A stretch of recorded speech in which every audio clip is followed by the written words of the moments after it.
In this video, we're going to show you how to use Tubetak Pro.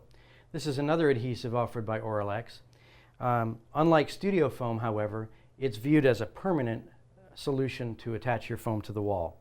Now there's a few points we need to look at before we can just simply apply the adhesive to the foam. So we're going to talk about how to prep the tube for application. The first thing we want to do is cut the tip of the nozzle off.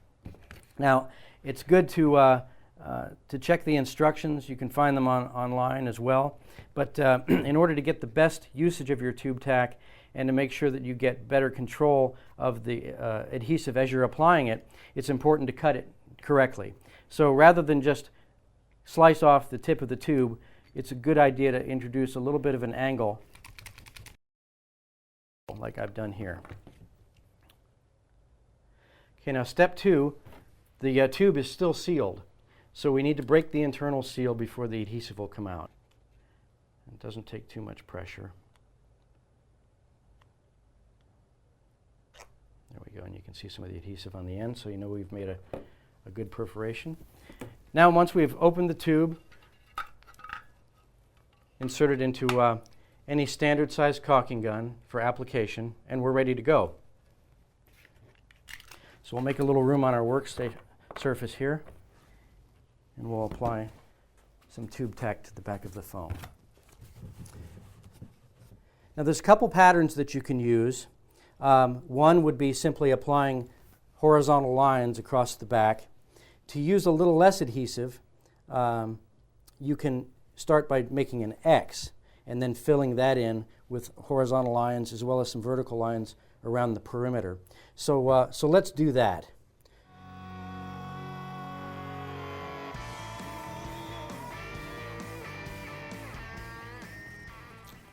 Okay, we're going to go over to the right of the panel that we've already installed. And I'm going to have to eyeball this one because we didn't make any marks. So hopefully I'll be able to get this right. Okay, now once you get your foam on the wall in place, again, just like we noticed with the foam tack, since the foam is so light, it really doesn't. You don't have to worry about it falling instantly. If you're working on the ceiling, it's a good idea to be a little more cautious. But even though it's going to hold, it's a great idea to take the palm of your hand and just to push against the foam, because we want to make sure that those beads that we created are going to spread out and give us more surface area, more contact area to adhere to the wall. Now remember, Tubetak's going to take a little longer to cure completely, so be patient and wait a few hours before full adhesion is obtained.